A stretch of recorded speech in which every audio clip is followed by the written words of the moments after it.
चलिए शुरू करते हैं।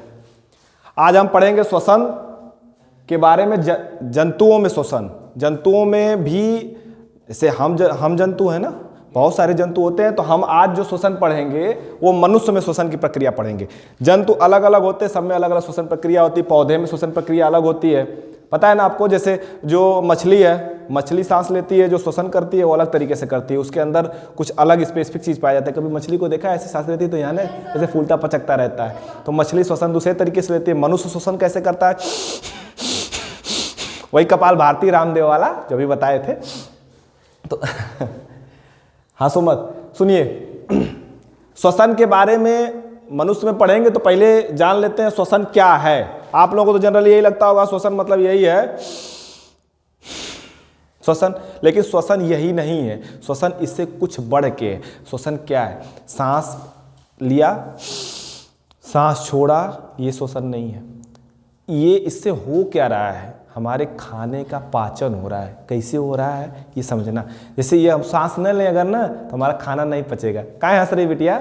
अगर सांस हम न लें तो हमारा खाना नहीं पचेगा। क्यों नहीं पचेगा? क्योंकि हमारा जो खाना होता है उसको ग्लूकोज कहते हैं ना। ग्लूकोज को पचने के लिए ऑक्सीजन की आवश्यकता होती है। पहले शुरू करते हैं यहाँ से श्वसन। देखो, एक होता है अंतः श्वसन। अंतः श्वसन का मतलब होता है अंदर लेना, इनहेलेशन, इंस्पिरेशन, सांस को अंदर लेना, अंतः श्वसन। क्लियर? दूसरी चीज होती है उच्छ्वसन या निःश्वसन, आउटर, बाहर करना। सांस को क्या करना? बाहर करना, उस श्वसन हो गया। इसी को निःश्वसन भी कहते हैं। अगली टॉपिक हो गई श्वासोच्छ्वास। इंग्लिश में कहते हैं ब्रीदिंग। इतना टफ टर्म है, इस पे नहीं जाना। ब्रीदिंग का क्या मतलब है? पूरी कंप्लीट प्रक्रिया, सांस लेना और सांस छोड़ने को कंप्लीट प्रक्रिया को क्या कहेंगे? ब्रीदिंग कहते हैं, श्वासोच्छ्वास कहते हैं। आगे आते हैं श्वसन से ऊर्जा। हमको श्वसन से ऊर्जा मिलती है। ये कह देना आसान है, लेकिन कैसे मिलती है ये समझना जरूरी है। जैसे हमने खाना खाया, आधा किलो 1 किलो जो भी खाते हो तुम लोग, गांव की भाषा में क्या कहते हो, एक थरिया। खाना खा लिए, पेट में चला गया। ये जो हमारा ग्लूकोज है ना, ये खाना पचेगा ना, तो पचने के लिए बहुत सारे हमारे शरीर में तंत्र बना हुआ है। जठर रस है, अग्नाशयी रस है, पाचक रस है। वो हमने आपको डाइजेस्टिव सिस्टम जो पढ़ाया था, जो पाचन तंत्र पढ़ाया था, उसमें बताया था बहुत सारे क्षार, अम्ल, बहुत सारी चीज़ें ऐसी हैं जो हमारे शरीर में निकलती हैं। पेप्सिन वगैरह, रेनिन वगैरह निकलता है। और वो क्या बोलते हैं, वो एक यहाँ पे जब मुंह में जब भोजन जाता है, मुंह में जब चबाते रहते हैं तो टायलिन, वेरी गुड, टायलिन निकलता है। तो उससे धीरे धीरे यहीं से पाचन क्रिया शुरू हो जाती है। धीरे धीरे ग्रास नली से होते हुए पेट में आता है। यहाँ भी पाचन क्रिया शुरू होती है। पचने के बाद बन जाता है क्या?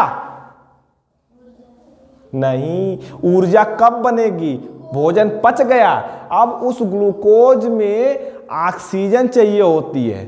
तब वो पता है, जब हम हमारे शरीर में पता है खून हमेशा दौड़ रहा है, ऐसे नसों में दौड़ रहा है ना। जानती क्यों दौड़ता रहता है?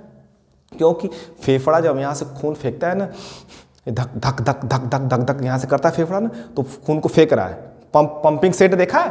पंपिंग सेट जो पनिया वाला होता है जी, नहीं, पनिया नीचे से fuck fuck fuck fuck fuck फेंकता रहता है। तो वैसे हमारा फेफड़ा या मशीन, जो यहाँ हृदय मशीन लगी है, वो खून को फेंकती रहती है, नसों में फेंकती रहती है। अब उसी खूनवा में कुछ खून मतलब ब्लड में अशुद्ध ब्लड भी होता है, शुद्ध ब्लड भी होता है। तो शुद्ध ब्लड, अशुद्ध ब्लड का क्या मतलब होता है? ऐसा ब्लड जिसके अंदर ऑक्सीजन मिला हो उसको कहते हैं क्या? शुद्ध ब्लड। और ऐसा ब्लड जिसके अंदर कार्बन डाइऑक्साइड मिली होती है उसको कहते हैं अशुद्ध ब्लड। तो होता क्या है ना, जब श्वासोच्छ्वास की प्रक्रिया होती है, ब्रीदिंग की प्रक्रिया होती है, सांस लेते हैं,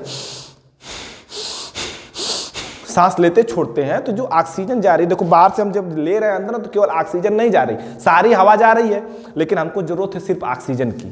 तो ऑक्सीजन क्या करेगी? अंदर गई, फेफड़े में गई, और फेफड़े में फिर हमारे खून में मिल जाती है, ब्लड में मिल जाती है, और मिल करके उसको शुद्ध कर देती है। क्या कर देती है? शुद्ध हो गया हमारा ब्लड। जब ऑक्सीजन मिल गई तो ब्लड क्या हो गया? शुद्ध हो गया। अब सुनिएगा, श्वसन से ऊर्जा कैसे मिलती है? जो ग्लूकोज है, पिछली कक्षा में हमने बताया था, ग्लूकोज भोजन पचा हुआ है, ग्लूकोज में ऑक्सीजन जो हमने अंतः श्वसन से लिया, अंतः श्वसन मतलब इंस्पिरेशन, इनहेलेशन से जो हमने ऑक्सीजन लिया, इससे मिलके कार्बन डाइऑक्साइड प्लस जल प्लस ऊर्जा बनी। यह ऊर्जा हम अपने उपयोग में ले लेंगे। चलना फिरना, दौड़ना कूदना, पढ़ना पढ़ाना, ये सब क्या है, ऊर्जा से ही हो रहा है ना।